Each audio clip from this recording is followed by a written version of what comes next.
또 예배 오신 여러분들을 주님의 이름으로 환영하고 축복합니다. 이 시간 우리 함께 하나님 앞에 찬양하며 나아갑시다. 우리 함께 박수 치면서 너무나 좋으신 그 주님을 함께 고백하며 나아갑니다. 많은 사람들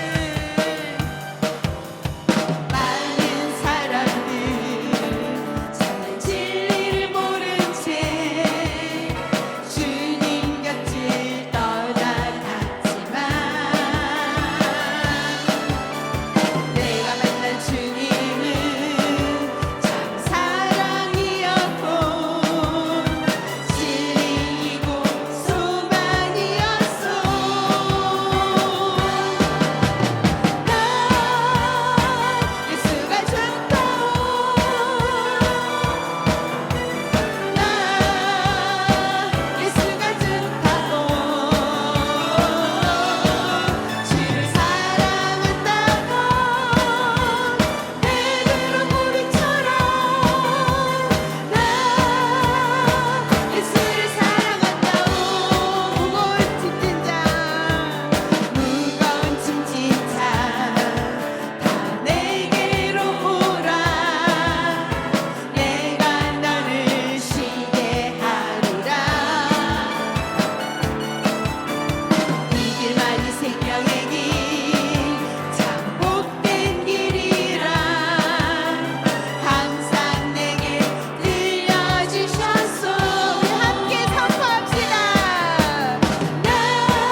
우리 악보 나눠준 거 있죠? 악보.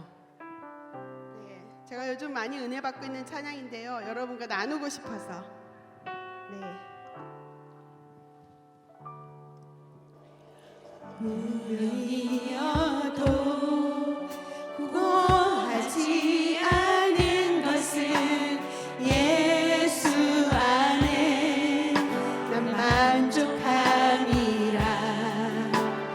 가난하여도 부족하지 않은 것은 예수 안에 오직 나는 부요함이라. 아멘. 난 예수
완전함이 화려한 세상 화려한 세상 부럽지 않은 것은 난 예수로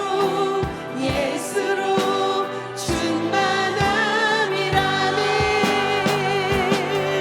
난 예수로 충만하네 세상 모든 풍파도 두렵지 않나네 난 예수로 충만하네 영원한 왕 내 안에 살아계시네 영원한 왕 내 안에 살아계시네 아멘. 우리 이렇게 고백하면서 삽시다. 아멘.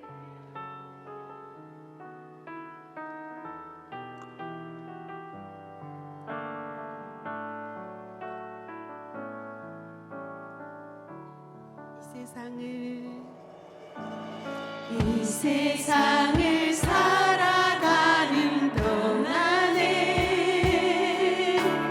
나의 힘을 의지할 수 없으니 기도하고 낙심하지 말 것은 주께서 참 소망이 되시니라 하나님의 꿈이 나의 비전이 되고 예수님의 성품이 나의 인격이 되고 성령님의 권능이 나의 능력이 되길 원하고 바라고 기도합니다 주의 길을 걸어가는 동안에 세상에 더 의지할 수 없으니 세상에 더 의지할 수 없으니 나는 감사하고 낙심하지 말 주께서 참 기쁨이 되심이라 하나님의 꿈이 나의 비전이 되고 예수님의 성품이 나의 인격이 되고 성령님의 권능이 나의 능력이 되길 원하고 바라고 기도합니다 하나님의 꿈이 나의 비전이 되고 예수님의 성품이 나의 인격이 되고 성령님의 권능이 나의 능력이 되길 원하고 바라고 기도합니다 우리의 찬양의 고백처럼 오직 예수로 충만하기를 소망합니다. 하나님 이 시간 우리가 말씀 안에 충만하고 은혜로 충만하고 주님만을 위하여 사는 우리 모두가 되게 하여 주시옵소서. 함께 기도하며 나아갑시다. 하나님 아버지, 하나님 우리의 모든 찬양의 고백처럼 오직 예수로 충만하기를 소망합니다. 우리의 구주가 되시고 우리의 삶의 전부가 되시는 그 주님 앞에 경배하며 삶을 드리며 하나님 나아가오니 하나님 우리가 말씀 안에 승리할 수 있도록 주님 인도하여 주시옵소서.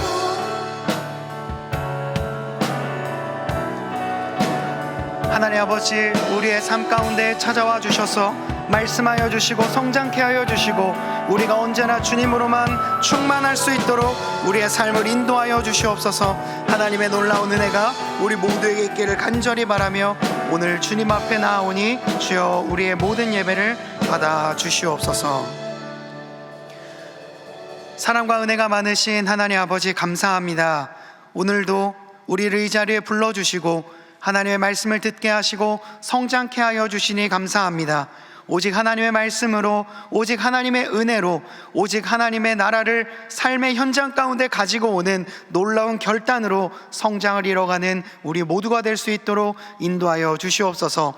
각 목장과 목자분들을 붙잡아 주셔서 거룩한 성장이 이루어질 수 있도록 주여 함께하여 주시옵소서. 이 모든 간구 우리 구주 예수 그리스도의 이름으로 기도드리옵나이다. 아멘. 수요 낮 예배에 오신 모든 분들을 진심으로 환영합니다. 옆에 계신 분들과 평화 인사를 나누도록 하겠습니다. 잘 오셨습니다. 잘 오셨습니다. 한 번 더 인사하겠습니다. 감기 조심하세요. 감기 조심하세요. 네. 특별히 정말 감기가 유행하고 있으니까 조심하시기를 바랍니다. 오늘 우리에게 주시는 하나님의 말씀은 누가복음 2장 41절에서 52절까지의 말씀입니다. 다 함께 일어나셔서 하나님의 말씀을 경청하겠습니다. 그의 부모가 해마다 유월절이 되면 예루살렘으로 가더니 예수께서 12살이 되었을 때에 그들이 이 절기의 관례를 따라 올라갔다가 그 날들을 마치고 돌아갈 때에 아이 예수는 예루살렘에 머무셨더라.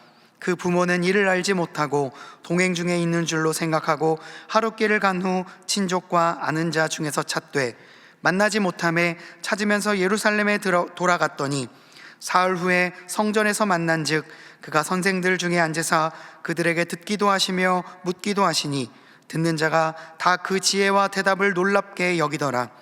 그의 부모가 보고 놀라며 그의 어머니는 이르되 아이야 어찌하여 우리에게 이렇게 하였느냐. 보라 내 아버지와 내가 근심하여 너를 찾았노라. 예수께서 이르시되 어찌하여 나를 찾으셨나이까.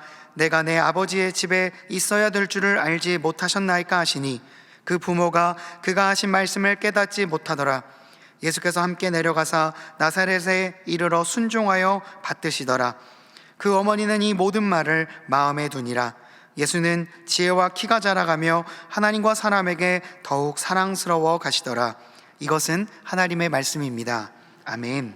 지난주 담임 목사님의 설교 영상을 먼저 시청하도록 하겠습니다. 1850년도 나다넬 호돈이라는 미국의 작가가 썼던 작은 단편 소설이 있습니다. 큰바의 얼굴이라고 여러분 한 번은 읽어보시거나 들어보셨을 것입니다.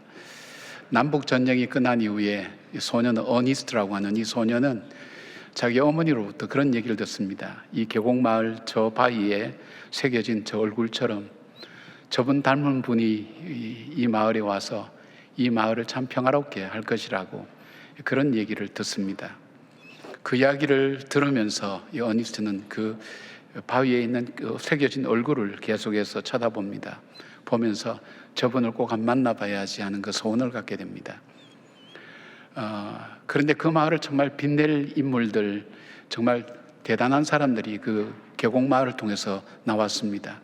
전쟁에서 승리한 훌륭한 장군도 나왔고 돈을 많이 벌었던 상인도 나왔고 그리고 훌륭한 정치가도 나왔지만 그들은 그 마을에 빛을 주거나 희망을 주는 사람들은 아니었습니다.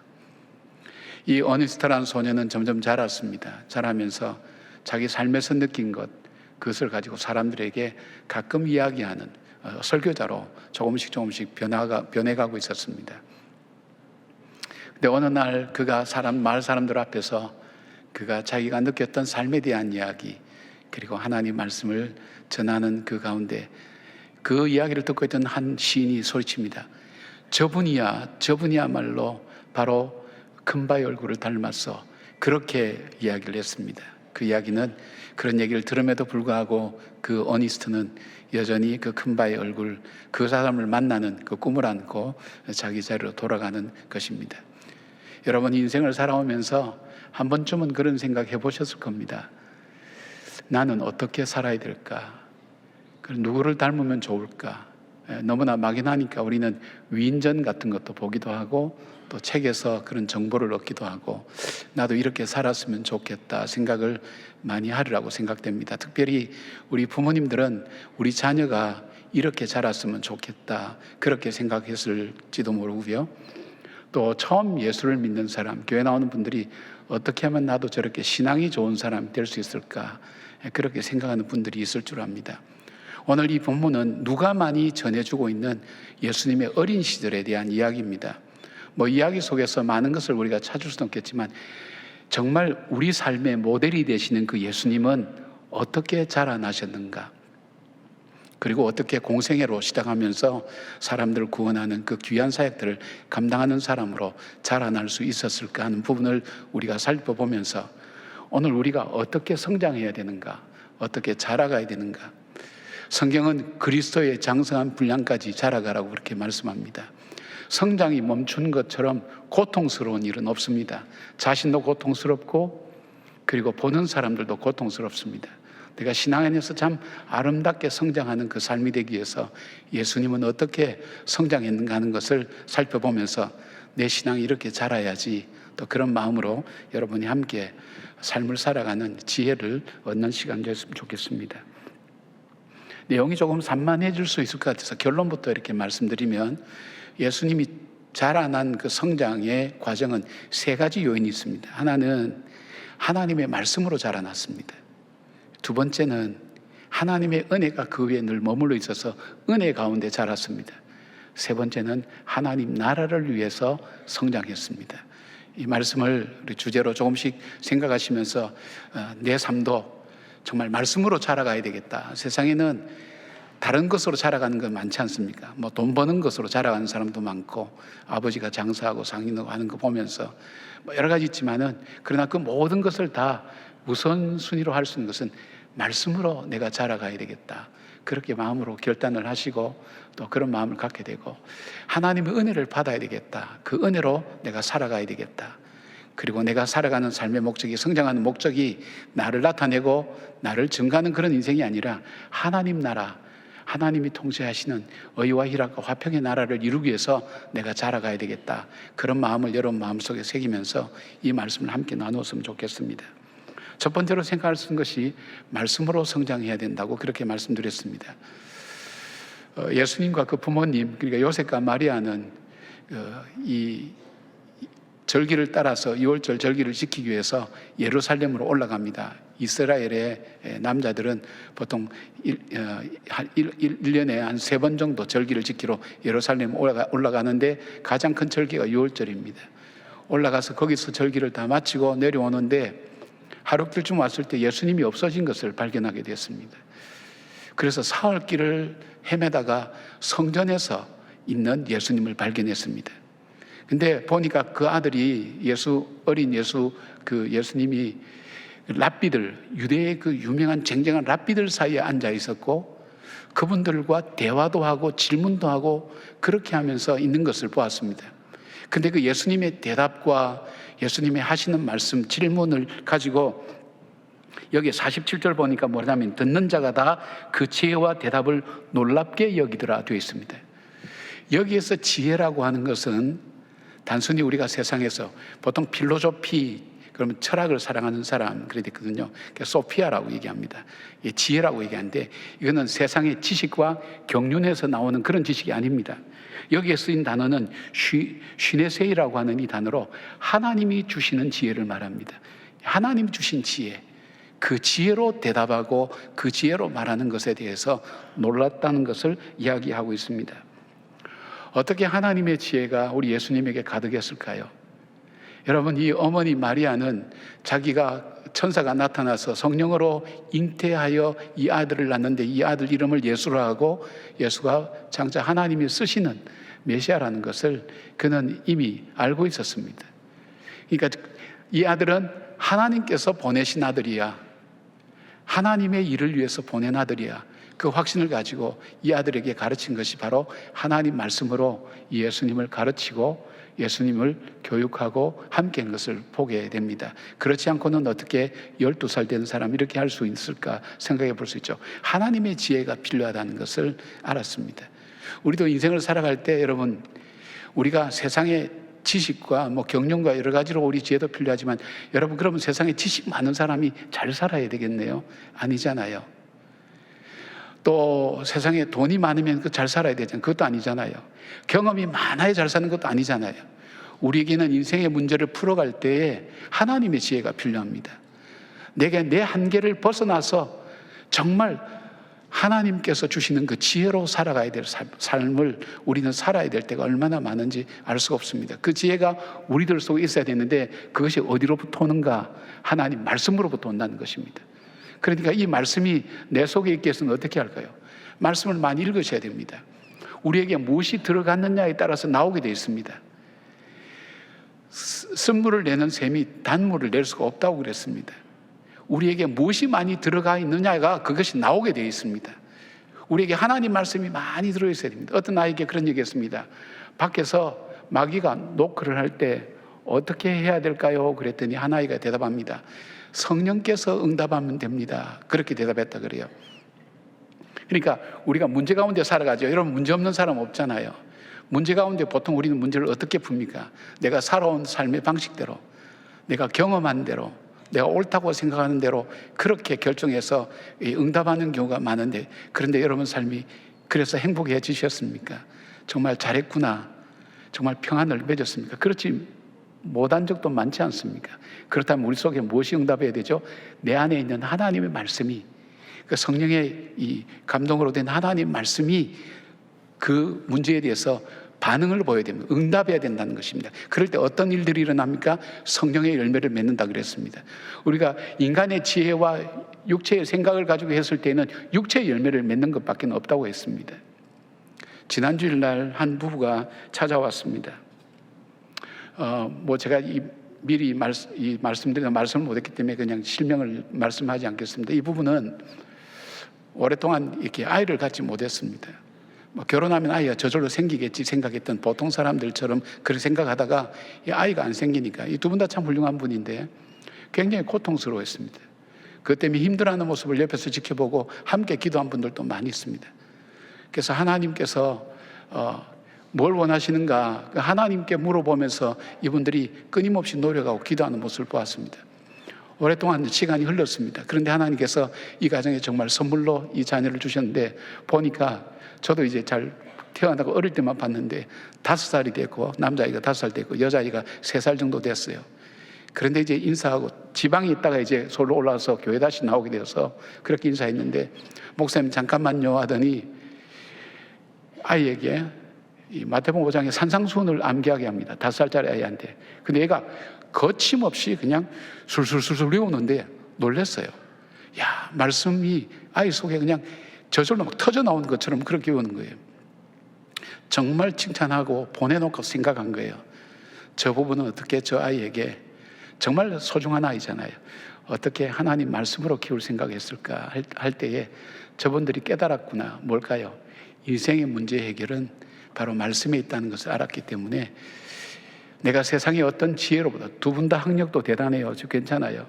세상에 있는 지혜로 가르쳐서는 안 되겠구나.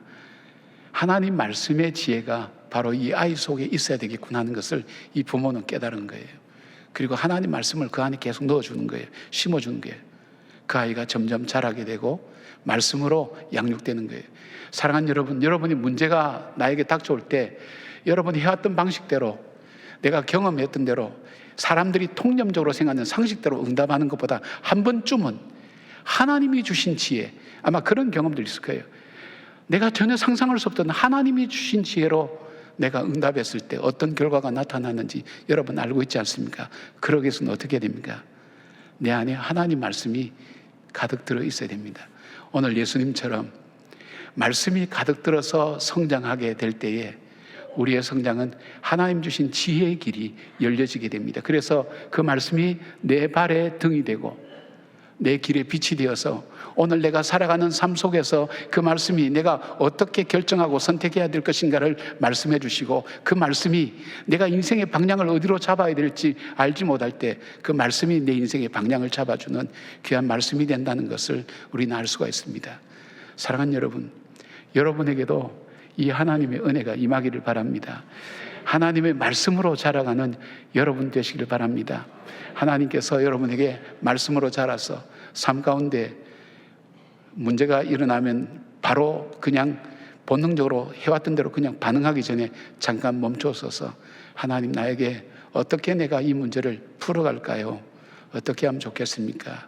할 때에 하나님의 지혜가 여러분과 함께 하셔서 여러분 속에 성령의 열매가 가득 열려지는 그런 여러분 되시길 바랍니다.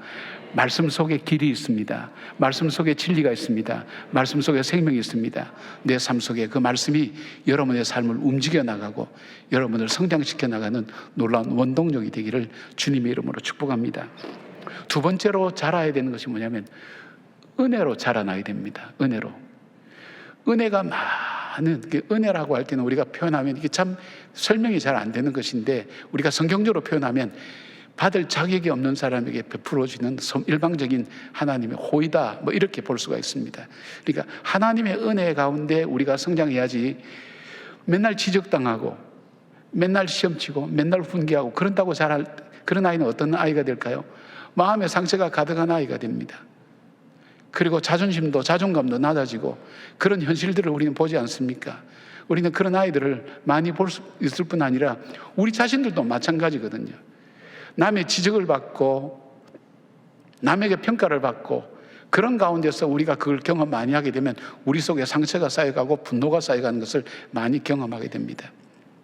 오늘 여기에 예수님은 2장 40절을 보니까 아기가 자라며 강하여지고 지혜가 충만하며 하나님의 은혜가 그의 위에 있더라 말씀하고 있고, 52절에 보니까 예수는 지혜와 키가 자라가며 하나님과 사람에게 더욱 사랑스러워 가더라 하는데, 이 두 단어가 똑같이 카리스라고 하는 은혜라는 표현으로 표현됩니다. 하나님의 은혜가 그로 하여금 균형 있는 그런 성장이 이루어질수록 했다는 것입니다.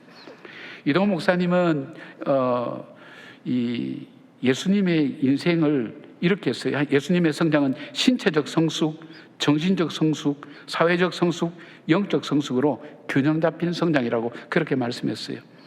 여러분, 가장 복된 사람이 어떤 사람이라고 생각합니까? 저는 제 딸을 위해서 기도할 때나 우리 기도받으러 오는 어린 자녀들 위해 할 때 이 기도를 꼭 합니다. 하나님, 이 아이가 하나님께는 은총을 입고 사람들에게는 존귀 여김받는 아이가 되게 해달라고 기도합니다. 왜요? 세상 말로 말하면 재수가 없으면 안 된다고 얘기하잖아요. 운이 좋아야 된다 얘기하잖아요. 이것이 성경의 표현으로 하면 하나님의 은혜가 그 안에 가득할 때, 그리고 하나님의 은총이 함께할 때 그 인생은 아름답게 성장하게 됩니다. 그리고 사람들에게 존귀 여김 받을 때, 귀하고 존귀 여김 받을 때 하나님께서 그 인생을 아름다운 영향력으로 쓰시는 것을 보게 됩니다.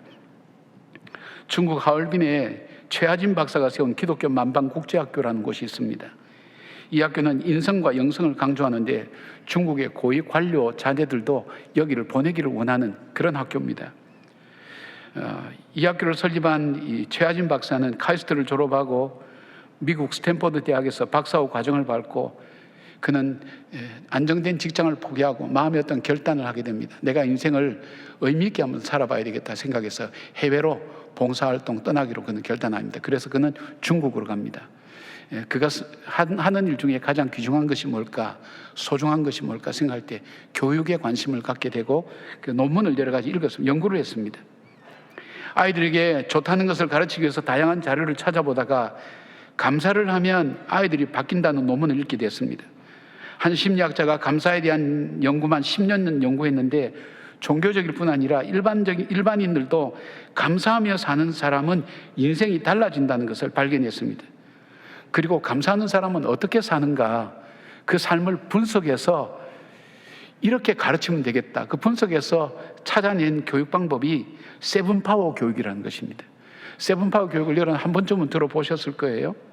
신개념 교육법인데 첫째가 네트워킹 파워라고, 소통이 잘 이루어져야 된다. 인간관계나 그다음에 뭐 사람들과의 관계, 이 소통이 잘 이루어질 때 행복한 가정생활과 교회생활과 그리고 학교생활과 사회생활이 가능하다는 것입니다.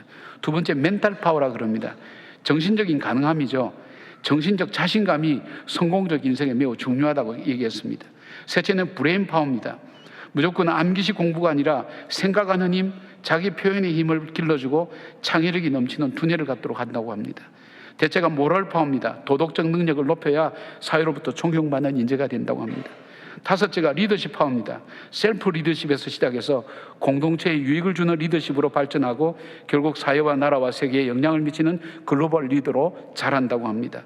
여섯째가 바디 파워입니다. 먹는 것과 운동하는 것 역시 두뇌에 큰 영향을 미친다고 합니다. 7번째가 스피리추얼 파워입니다. 물질적인 것만 바라보지 말고 인생 전체를 바라보며 가치 있고 의미 있는 삶을 살려고 할 때 파워풀하시는 그 원리입니다. 그런데 여러분, 이 감사는 어디서 오는 걸까요? 이 감사는 바로 하나님의 은혜에서 오는 것입니다. 은혜에 대한 반응이 감사인 것입니다. 은혜 가운데 성장할 때 육체와 정신적, 사회적, 영적으로 자라나면서 균형 잡힌 인격으로 성장합니다. 몸은 자랐는데 마음이 안 자란 사람 볼 때 여러분 얼마나 고통스러우세요?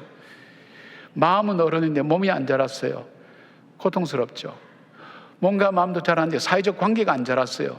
그것도 어렵잖아요.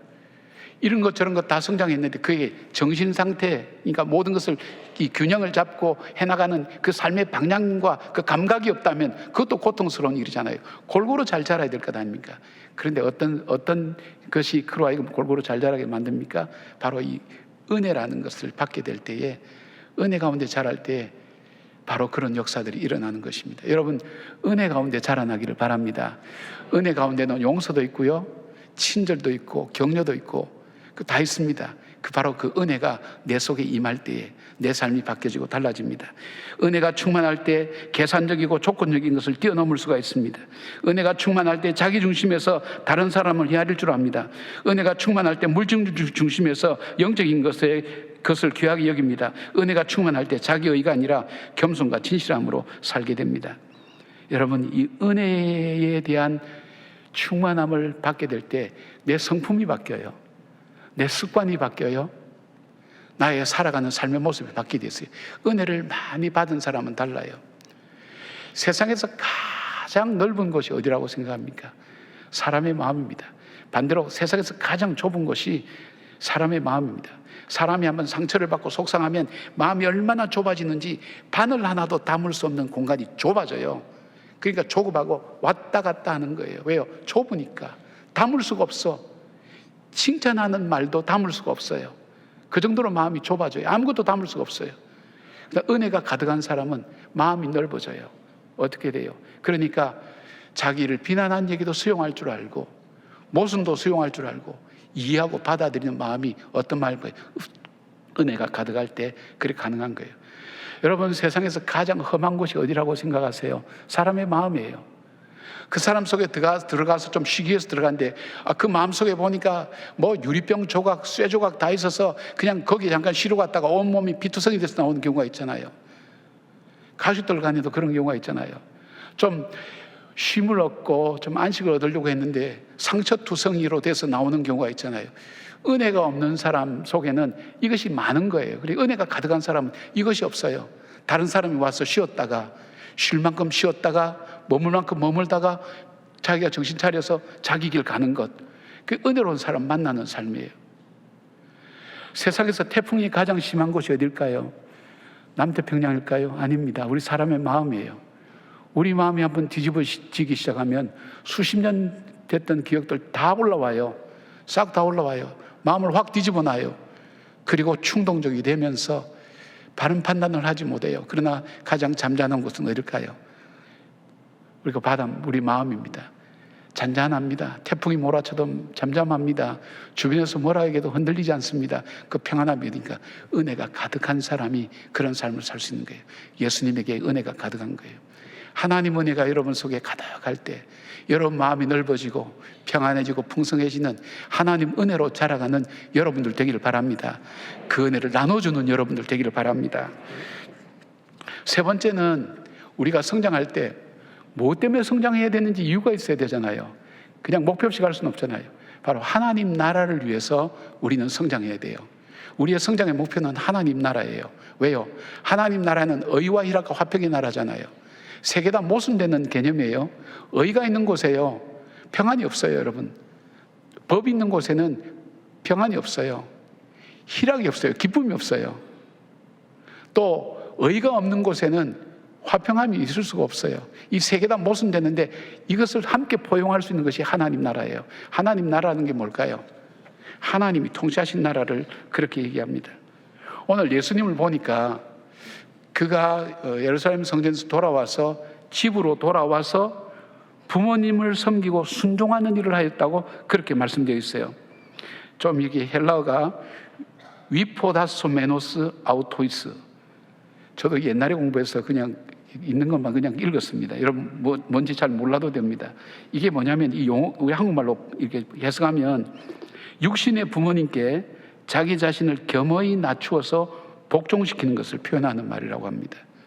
그 표현을 썼어요. 그러니까 자기가 12살 때 그 경험을 하고 내려와서 예수님이 가정에서 무엇을 했냐면 순종하는 훈련을 한 거예요. 순종하는 훈련. 여러분, 하나님 나라라는 그 개념 속에는 세상의 나라는 국가라 그러면 영토, 백성, 주권 이렇게 표현할 수 있잖아요. 그러나 하나님 나라라는 개념 속에는 하나님의 통치의 개념이 들어갑니다. 하나님의 통치의 개념. 그러니까 하나님 나라가 임하였다는 건 하나님의 통치가 이루어졌다는 거예요. 내 마음속에 하나님 나라가 이루어졌다, 이 말은 뭐냐면 내 마음이 하나님의 통치가 이루어진 거예요. 내 뜻이 아니라, 내 환경이 아니라 하나님께서 내 마음의 주인이 되셔서 하나님 기뻐하시는 대로 내 인생이 쓰여지기를 원한다는 거예요. 그게 하나님 나라가 내 마음속에 이루어진 거예요. 하나님 나라가 가정에서 이루어져야 됩니다. 여러분, 내가 통치하는 나라는 무서운 나라예요. 내가 통치한 나라는 이기적인 나라예요. 내가 통치한 나라는 자기중심적인 나라예요. 여기에는 성장도 없고 발전도 없고 변화도 없어요. 좋은 의미에서 없어요. 그러나 하나님이 통치하시는 하나님 나라, 바로 하나님 내 마음을 다스려 주실 때 내 마음이 평안할 수 있습니다. 내 마음이 바른 길로 갈 수 있습니다. 내가 다른 사람과 화목하게 살 수 있습니다. 하나님이 내 마음을 다스려 주십시오. 바로 그 삶을 위해서 주님께서 했던 훈련은 바로 순종이었습니다. 주님은 공생애를 살면서도 종종 이런 말씀하십니다. 요한복음 4장 34절 보니까 예수께서 이르시되 나의 양식은 나를 보내신 이의 뜻을 행하며 그의 일을 온전히 이루는 이것이니라. 요한복음 17장 4절에 아버지께서 내게 하라고 주신 것을 내가 이루어 아버지를 이 세상에서 영화롭게 하여 싸우니, 그렇게 되었습니다. 주님 마침내 자신을 십자가에 달려서 우리를 구원하시게 되었습니다. 죽기까지 순종하셨습니다. 바울은 빌립보서 2장 8절에 이렇게 말씀합니다. 사람의 모양으로 나타나서 자기를 낮추시고 죽기까지 복종하셨으니 십자가에 죽으심이라. 예수님의 생애는 철저하게 하나님 말씀에 순종하는 그런 삶이었습니다. 순종하는 삶의 훈련을 어디서 했나요? 가정에서 했어요. 몇 년 동안? 18년 동안. 여러분, 이스라엘 백성이 광야 40년 동안 하나님께서 광야길을 걷게 했잖아요. 바로 가나안 땅 못 들어가게 했잖아요. 하나님께서 이 광야에 매일매일 먹을 거 주시고 성막에 구름이 떠야 움직이고 구름이 안 뜨면 못 움직이는 거주이전의 자유를 제한하시고 매일매일 얻어먹게 만들면서 40년간 그들로 하여금 그 고통과 어려움 속에 광야길을 걷게 하면서 하나님 시키는 훈련이 있어요. 그 훈련의 목적이 뭐냐? 이들이 광야 40년을 지나고 난 다음 신명기에 광야를 돌아보면서 모세가 했던 얘기가 있어요. 바로 이 신명기 8장 2절에 나오는 거예요. 내 하나님 여호와께서 이 40년 동안에 내게 광야길을 걷게 하신 것을 기억하라. 이는 너를 낮추시며 너를 시험하사 내 마음이 어떠한지 그 명령을 지키는지 지키지 않는지 알려 하심이라. 하나님 명령에 순종하는지 않는지 그거 훈련시키려고 하나님께서 그 고난과 시련을 주시면서 이스라엘 백성을 훈련시킨 다음에 가나안 땅에 들어갔어요. 왜요? 그들은 사명을 가지고 있기 때문에. 어떤 사명입니까? 하나님의 축복의 통로가 되는 사명을 갖고 있어요. 저와 여러분은 주님께로부터 사명을 받았어요. 나를 통해서 하나님의 축복이 흘러갈 수 있도록 해야 되는 거예요. 그러기 위해서는 어떻게 할까요? 내 고집, 내 주장, 내 생각, 내 판단, 내가 살았던 삶의 방식 가지고는 그렇게 될 수가 없어요. 여러분 속에 지금 다툼과 분열과 나눔과 시기와 질투와 음란과 더러운 것이 있다면 여러분 속에 육체의 열매를 맺은 거예요. 그 마음은 어디서부터 나온 거예요? 죄된 나에게로부터 나온 거예요. 내가 하나님의 말씀 앞에 복종하지 않는 거예요. 순종하지 않는 거예요. 세상은 세상의 흐름 앞에, 네 이익 앞에, 너의 이익 앞에, 너의 생각 앞에, 너의 사고 앞에 철저하게 그렇게 살아라. 그래야 세상이 너를 알아준다고 얘기하지만 하나님 말씀은 그거 아니에요. 그래서 영성 훈련 중에 가장 힘든 훈련이 순종하는 훈련이에요. 순종의 훈련, 예수님 바로 가정에서부터 시작했습니다. 어떤 사람이 이 미국의 사회학자가 얘기했는데 가로등 밑에서 뭔가를 찾고 있었어요. 지나가던 사람이 물어봅니다. 아니, 뭘 찾고 있습니까? 제가 차에서 내리다가 열쇠를 잃어버렸는데, 집안 열쇠를 잃어버렸는데 그걸 찾고 있습니다. 아, 그렇습니까? 어디에서 잃어버리셨습니까? 내가 저기에서 잃어버렸는데 저기는 너무 캄캄해서 찾을 수가 없어요. 그래서 이 밝은 데 와서 찾고 있습니다. 참 의미 있는 얘기죠. 재미있는 얘기죠. 여러분, 내 문제의 해결을 내가 생각하기에 있는 곳이라고 생각하는 곳에 있지 않다는 거예요. 잃어버린 데서 찾아야 돼요. 거기서 찾아야 되는 거예요. 여러분, 예수님의 부모님들 한번 보세요. 자, 하루쯤 내려갔을 때 아이가 없어진 걸 발견하고, 근데 3일 뒤에 만나서 그럼 이틀을 어디서 방황했단 말입니까? 여러분, 자녀 혹시 잃어보신 경험 있어요? 느긋하게 천천히 지발로 걸어 들어오겠지. 그랬습니까? 새파랗게 부모들 질립니다. 정말 동네방네 갈 만한 데 다 찾습니다. 그런데 어디서 발견됐어요? 성전에서 발견됐어요. 예수님께서 뭐라 그랬어요? 내가 아버지 집에 있어야 될 줄 몰랐습니까? 물어보는데 부모가 무슨 말인지 못 알아들었다 그랬어요. 잃어버린 데서 찾아야 되는 거예요. 여러분, 우리는 삶을 살면서 문제에 많이 봉착할 때가 있습니다. 내가 풀 수 없는 문제, 해결할 수 없는 문제. 근데 이것을 어디서 찾아야 되느냐? 잃어버린 곳 어딜까요? 세상 만물을 주관하시고 내 삶의 생사복을 주관하시는 그 하나님에게서 찾아야 됩니다. 말씀에서 찾아야 됩니다. 거기서 찾아야 됩니다. 어떤 문제든지 상관없습니다. 거기에서 발견할 수가 있는 겁니다. 사랑하는 여러분, 하나님 나라를 위하여 성장해 가야 됩니다. 그래야 여러분들이 사명자로서 살아갈 수가 있습니다. 예수님의 성장처럼, 예수님처럼 자라기 위해서는 어떻게 해요? 말씀으로 자라야 됩니다. 말씀을 많이 들으시고, 말씀을 보시고, 말씀을 고백하시고. 큐티 지금 중급반 열심히 한다 그러는데, 열심히 한다고 우리 목사님이 그냥 한 분 한 분도 얼마나 귀하게 여긴지 모르겠어요. 말씀을 어떻게 묵상할 것인가? 말씀을 내 삶에 어떻게 적용할 것인가? 그리고 하나님의 은혜를 구하셔야 됩니다. 하나님, 오늘도 비 같은, 소낙비 같은 은혜를 주십시오. 제가 은혜가 필요합니다. 구하시기를 바랍니다. 거기에 평안이 있고, 거기에 내 삶이 다른 차원의 세상을 보는 눈이 그 은혜 가운데서 열려집니다. 하나님의 지혜가 임하게 됩니다. 말씀과 그 은혜가 임할 때, 그리고 그런 사람이 하나님 주신 사명을 감당해 나갈 수 있는 것입니다. 바로 여러분이 한 분이 아니라 여러분을 통해서 하나님은 세상을 변화시키고, 여러분 가정을 변화시키고, 교회를 변화시키고, 이 나라의 역사를 바꾸시기를 원하시는 그 사명을 저와 여러분이 가지고 있다는 그 확신과 믿음을 가지고, 여러분 예수님처럼 그렇게 성장해가는 저와 여러분의 삶이 되기를 주님의 이름으로 축복합니다. 아멘. 기도하겠습니다. 신실하신 하나님, 어제나 오늘도 변하지 않고 우리를 사랑하시는 일에 언제나 한결같은 마음으로 우리에게 은혜 베푸시는 주님, 그 은혜를 사모합니다. 그 말씀을 사모합니다. 내 안에 주의 말씀이 가득하게 하시고 주의 지혜가 풍성케 하여 주시오며, 주님 주신 은혜로 내 마음이 평안하게 하시고 넓어지게 하시고 하나님 안정되게 하여 주시오며, 그리고 넉넉하고 여유 있어서 다른 사람에게 하나님의 은혜를 증가하고 전하는 삶의 통로로 쓰여질 수 있도록 축복하여 주시옵소서. 우리에게 사명을 주신 것 감사합니다. 잠시 잠깐 지나가는 인생, 돈 벌고 높은 지에 올라가고 많은 지식, 이것이 무슨 소용이 있겠습니까?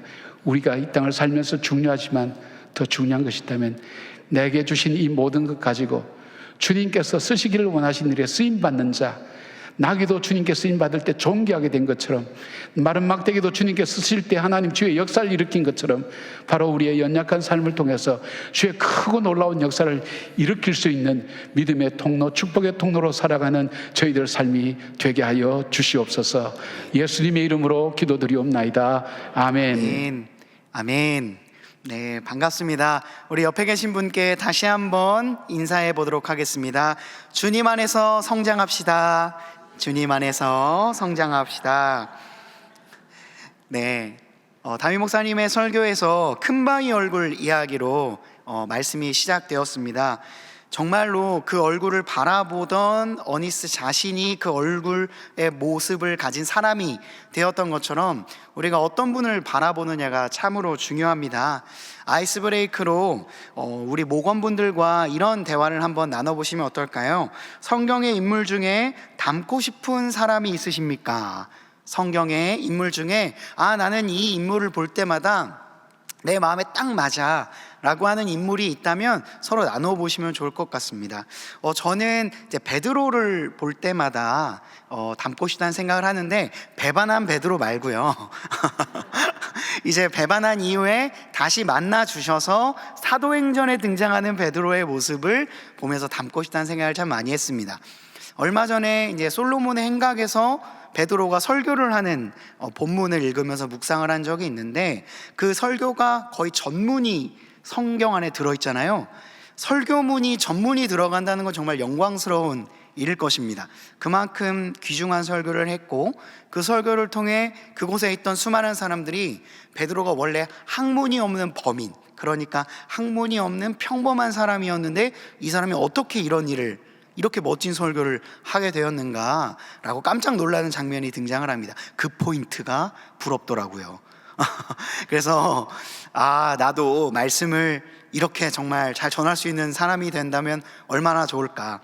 그게 베드로의 능력 때문이었겠습니까? 하나님께서 그에게 베풀어 주시는 은혜 때문이 아니었을까라는 생각이 듭니다. 아무쪼록 바라옵기는 믿음의 주요 온전케 하시는 예수를 바라봄으로 성장하는 우리 모두가 되었으면 좋겠습니다. 예수님께서 어린 시절을 다루었던 이야기는, 예수님의 어린 시절을 다룬 이야기는 누가복음에만 등장을 합니다. 누가가 이야기를 기록해 주어서 우리는 예수님의 리즈 시절, 그러니까 아주 어릴 때의 시절을 알 수 있게 됩니다. 누가가 이 이야기를 통하여서 우리에게 전달하고자 하는 것은 예수님이 주님 안에서 어떻게 성장했는지, 이걸 통해서 우리가 주님 안에서 또 어떻게 성장해야 되는지를 말해주고 있는데요, 첫 번째로는 말씀으로 성장해 가야 한다 말하고 있습니다. 여러분, 학교에서 우리가 배울 수 있는 것은 지식입니다. 우리가 공교육을 다 마치고 또 대학에서 그 상위의 과정에서 배울 수 있는 것은 수많은 정보들을 배웁니다. 그래서 이렇게 이 문제에서 이 정보를 어떻게 활용하는지에 대한 지식에 대한 이야기를 배운다면, 교회 학교에서 그리고 하나님의 말씀을 통해서 배울 수 있는 것은 지혜입니다. 여기서 말하는 지혜는 그냥 일반 학문에서 말하는 소피아가 아니라고 말씀하셨던 걸 기억하실 것입니다. 시네세이, 하나님으로부터 오는 이해력과 통찰력, 이 지혜를 우리가 하나님의 말씀을 통해 배울 수 있죠. 지식이 아무리 많아도요, 이 지식을 잘못 사용하면 사람을 해하는 데 사용하게 됩니다. 지식이 아무리 많아도요, 이 지식을 잘못 사용하면 누군가의 인생을 파멸하는 데에 이 지식을 사용하게 됩니다. 지혜는 무엇일까요? 이 지식을 올바른 곳에 사용할 수 있는 능력이죠. 이 지식을 잘 가공하여서 사람을 살리고 하나님의 나라를 위해, 그리고 나 자신과 타인의 유익을 위해 사용하는 법을 가르치는 것이 이 지혜입니다. 이 지혜를 배울 수 있는 유일한 원천은 어디일까요? 오직 하나님의 말씀이라는 것이죠. 예수님 또한 하나님의 말씀 안에서 지속적으로 양육되었습니다. 어머니 마리아는 오래전 목자들을 통하여서 들었던 말씀, 이 아이가 하나님으로부터 온 아이다, 그리고 이 아이가 장차 온 인류를 구원할 아이다, 이 말을 잊어버리지 않고 마음에 담아두었습니다. 그래서 이 아이를 양육할 때 계속해서 말씀 안에서 양육받을 수 있도록 하였습니다. 그리고 절기 때마다 올라가서 하나님을 예배하는 법도 가르쳤죠. 예수님은 12살이 되었을 때 이미 그 성전에 있는 수많은 랍비들과 율법 교사들과 대등하게 그 이상으로 하나님의 말씀을 나눌 수 있는 사람으로 성장해 있었습니다. 이렇게 함에 있어서 중요했던 것은 마리아의 양육 방법이었던 거죠. 이처럼 한 신자가 주님 안에서 성장하기 위하여서는 지속적으로 말씀에 노출이 되어야 합니다. 그리고 이 말씀을 나의 삶의 아주 중요한 삶의 기준으로 삼는 법을 배워가야 하겠습니다. 그래서 여러분들 목원분들과 함께 이 첫 번째 대지를 나눌 때에는 하나님의 말씀을 나의 삶에 지속적으로 노출시키기 위해서 시도하고 있는 영적인 습관이 있는지 함께 살펴보았으면 좋겠습니다. 동안교회는 큐티즌을 통하여서 매일매일 큐티 말씀을 여러분들이 함께 묵상할 수 있도록 돕습니다. 더욱이 그 상단에 있는 성경 일독을 통해서 하루에 4장씩 하나님의 말씀을 읽고 있죠. 저희 교역자들도 아마 목장에서도 하고 계실 터인데 이 4장씩 읽고 묵상을 정돈해서 공유하고 계실 것입니다. 저는 이것을 너무나도 중요하게 생각하고 있는데요, 이걸 통해서 제가 하루에 4장씩 하나님의 말씀을 보고 그냥 보는 것에서 끝나는 것이 아니라 이것을 일정한 텍스트로 바꾸는 작업을 하고 있습니다. 우리 모든 교역자가 하고 있는데요, 이렇게 되면서 매일 4장의 말씀이 나의 삶 가운데 정돈되고 이걸 또 글로 바꾸면서 이 말씀이 나의 삶에 적용될 수 있도록 계속해서 노출시키고 있는 것이죠. 이처럼 매일 4장의 말씀을 읽고 정리하는 것만으로도 여러분들의 삶 가운데 상당수의 시간을 하나님의 말씀을 보는 데에 사용할 수 있습니다. 이것을 적극적으로 활용하신다면 여러분들의 영적인 성장에도 아주 큰 도움이 될 거라고 생각을 합니다. 담임 목사님께서 예화로 들었던 한 아이가 담임 목사님 앞에서 산상수훈을 외웠다. 사실 부흥마을 아이입니다. 부흥마을 아이고 담임 목사님께 이 가정을 소개시키러 갔을 때 저도 같이 있었습니다. 근데 이 아이가 팔복을 외우는 거예요. 이 팔복을 외우는 걸 제가 찍었습니다. 그래서 찍어서 여기서 틀진 않고 살짝 들려드릴게요. 예수께서 소리를 버리고 산에 올라가 앉으시 제자들이 나온지라 입을 열어 가르쳐 심령이 가난한 자는 복이 있는 천국이 그들의 것이. 궁금하신 분은 저에게 요청하시면 나머지 영상을 보여드리도록 하겠습니다. 아니 얼마나 잘하는지요. 근데 이게 영상을 보시면은 막 춤을 추면서 해요. 그러니까 훨씬 더 잘 외운 거겠죠. 그래서 이 산상수훈을 이 아이가 처음부터 끝까지 외웁니다. 그래서 한 3분 정도를 쭉쭉쭉쭉 외워가요. 그 모습이 얼마나 사랑스러운지 모르겠습니다. 이처럼 하나님의 말씀으로 자라난 이 아이 잘못될 수 있을까요? 아니요, 결코 잘못되지 않을 것입니다. 우리도 주님 안에서 아이와 같은 사람들인데 하나님의 말씀이 매일매일 우리 삶 가운데 노출되고 이 말씀을 외우고 묵상하고 삶에 적용하려고 애쓴다면 성장하지 않을 리가 없습니다. 여러분, 하나님의 말씀을 나의 삶의 가장 중요한 양식으로 삼는 저와 여러분들 되시기를 간절히 바랍니다. 두 번째로는 은혜로 성장해야 합니다. 예수님께서 계속해서 하나님의 은혜 아래에서 성장했다는 것을 알 수 있는 본문이 있습니다. 설교에는 하셨지만 편집돼서 나오지 않은 부분인데 40절에 자라다라고 사용된 헬라어 어윅사넨, 그리고 강하여지고에 사용된 헬라어 에크라타 유토, 그리고 마지막 은혜가 위에 있더라라고 사용된 헬라어 NF 모두 미완료형을 사용하고 있습니다. 아직 완성되지 않고 계속해서 지속적으로 이것이 이루어지고 있다라고 하는 것을 뜻하는 단어인데요, 이 단어처럼 예수님의 성장은 멈추지 않고 지속적으로 이어졌습니다. 우리의 몸과 마음이 성장이 멈추게 된다면 우린 참 괴로운 삶을 살 수밖에 없을 거예요. 그런데 예수님이 이렇게 주님 안에서 계속된 성장을 이루었듯이 우리 또한 이러한 성장을 경험한다면 우리의 삶이, 우리의 신앙이 훨씬 더 풍성하고 아름답게 채워질 것입니다. 그 원동력이 무엇일까요? 그것은 바로 멈추지 않는 하나님의 은혜가 있었다는 것입니다. 이 은혜가, 이 카리스라고 하는 이 은혜가 예수님 위에 언제나 있었기 때문에 성장이 가능했다는 것이죠.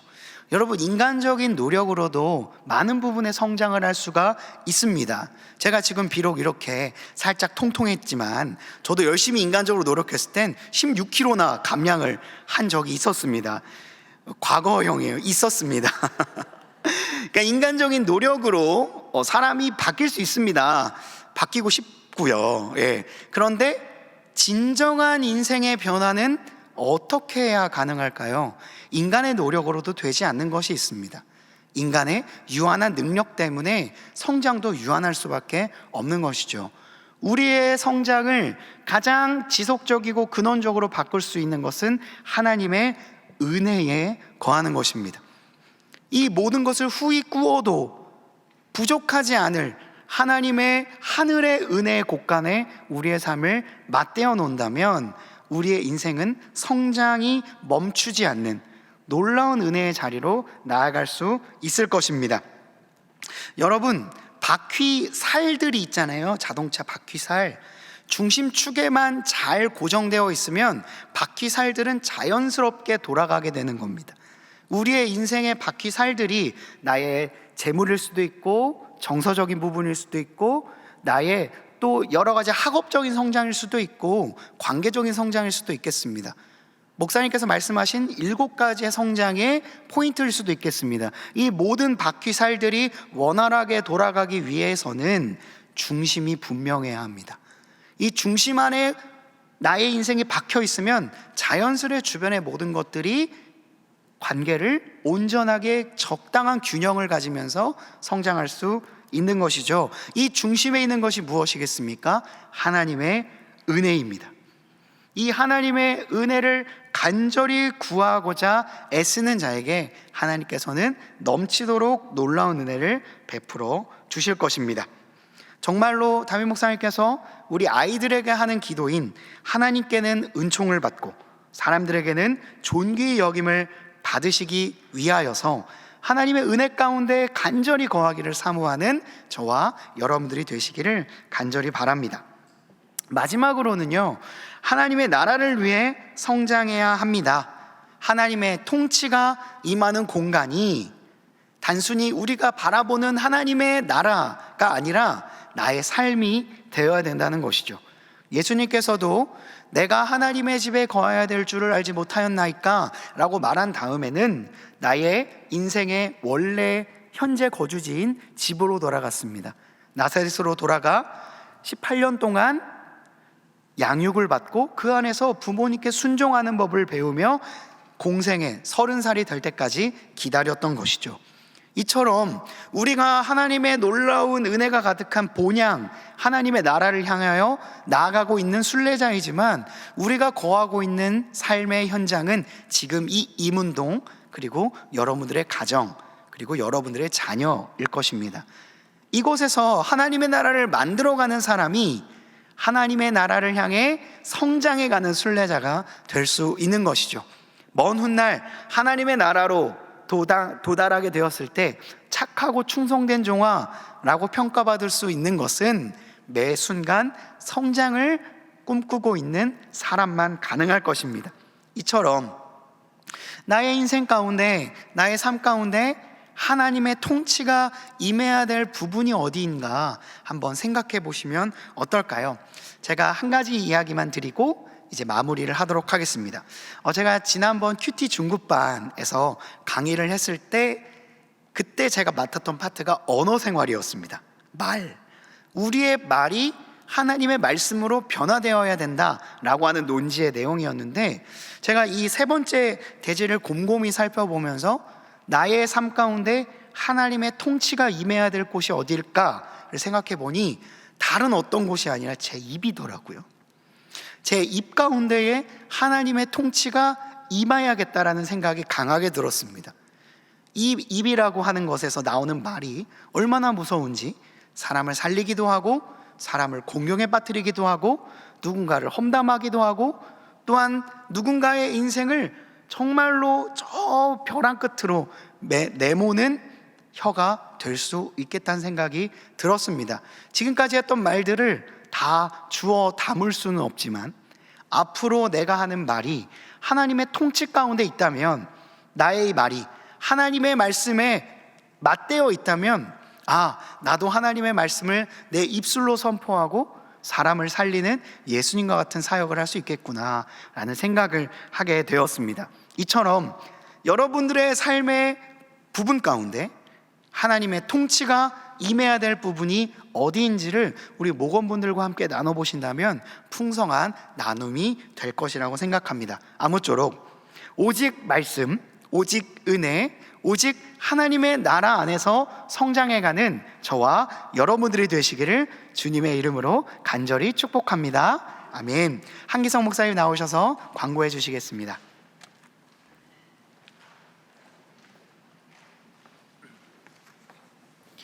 우리 좌우의 분들과 인사하겠습니다. 은혜 많이 받았습니다. 날씨가 많이 추워지고 있습니다. 여러분 감기 조심하시고, 추워질수록 뜨거워지는 것은 목장 예배일 겁니다. 예배 가운데 여러분 은혜 많이 받고 계시죠? 목장마다 예배 잘 드리고 계시죠? 우리 이달의 말씀 한번 선포할까요? 11월 이달의 말씀입니다. 시작. 주의 종에게 하신 말씀을 기억하소서. 주께서 내게 소망을 가지게 하셨나이다. 아멘. 시편 119편 49절 말씀입니다. 돌아오는 주일에 우리 연합 찬양 집회가 있습니다. 이번 돌아오는 주일에는 오후 5시입니다. 저녁 예배를 오후 5시로 당겨서 연합 찬양 집회를 합니다. 지난번에 여러분 많이들 참석하시고 은혜 많이 받으셨죠? 이번에는 더 뜨겁게 준비를 하려고 하고 있습니다. 그러니까 여러분 한 분도 빠지지 마시고 다 오십시오. 지난번보다 조금 더 오케스트라나 이런 것들 조금 더 많이 출연하고 더 많이 준비를 했습니다. 그러니까 여러분 목장 식구들도 꼭 데리고 오십시오. 그리고 코로나 이후에 그 온라인으로 예배 드리는 분들이 각 목장마다 몇 분 계시더라고요. 그분들 빠지지 마시고 꼭 모시고 오십시오. 이번 참에 꼭 모시고 오셔서 함께 이렇게 찬양도 하고 함께 은혜 받는 귀한 시간이 되었으면 좋겠습니다. 2024년부터 그 집사로 섬길 분들, 신임 재직을 저희가 또 추천을 받습니다. 우리 목자님들이 꼭 추천해 주셔야 돼요. 우리 목자님들, 부목자님들이 우리 목장 식구들 가운데 3년이 지나야 됩니다. 아무나 세우면 되지는 않고 이제 3년이 지나신 분들 가운데 이분은 우리 교회 집사님이 되시면 좋겠다 하는 분들 있지 않습니까? 그분들 꼭 추천해 주시기 바랍니다. 3년 지나신 분이고요. 무흠 세례 교인입니다. 세례나 입교를 받으신 분이어야 합니다. 그런 분들 꼭 추천해 주시고, 이제 마을별로 목사님들 또 말씀하시겠지만 마을별로 또 단어가 갑자기 생각이 안 나네요.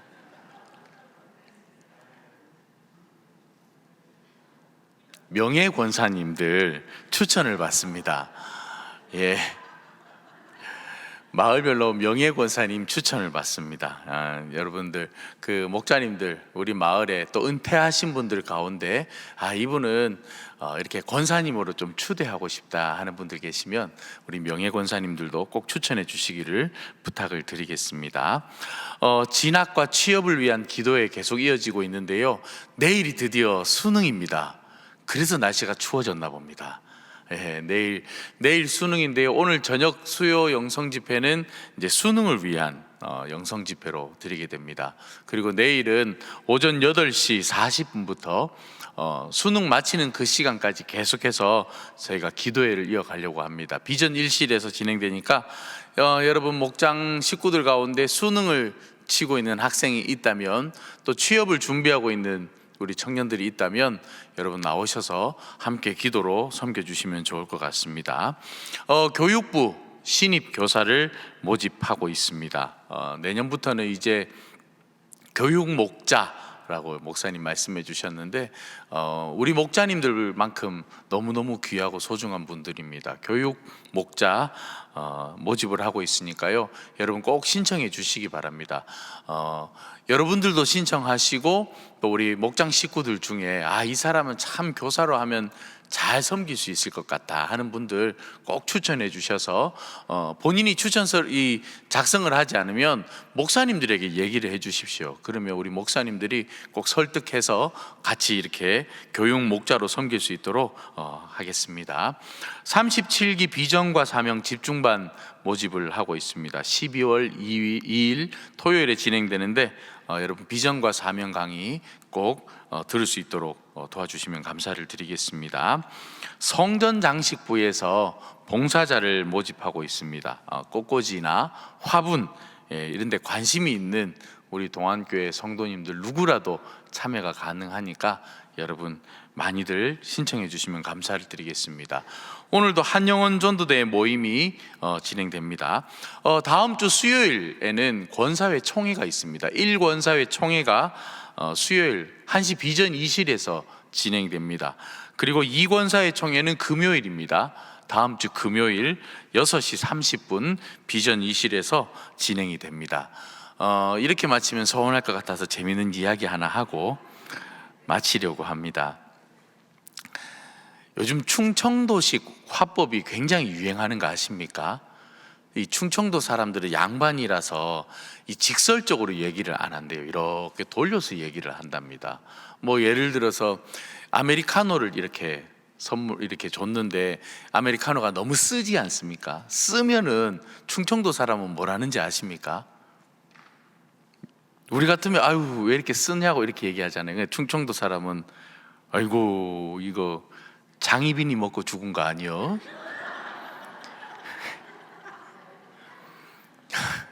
이렇게 돌려서 얘기를 한답니다.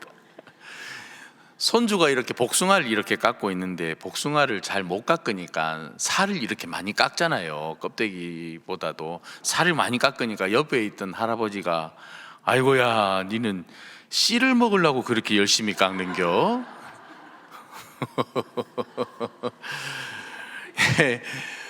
여러분 오늘도 행복한 하루 되시기 바랍니다. 마을별로 모임하겠습니다.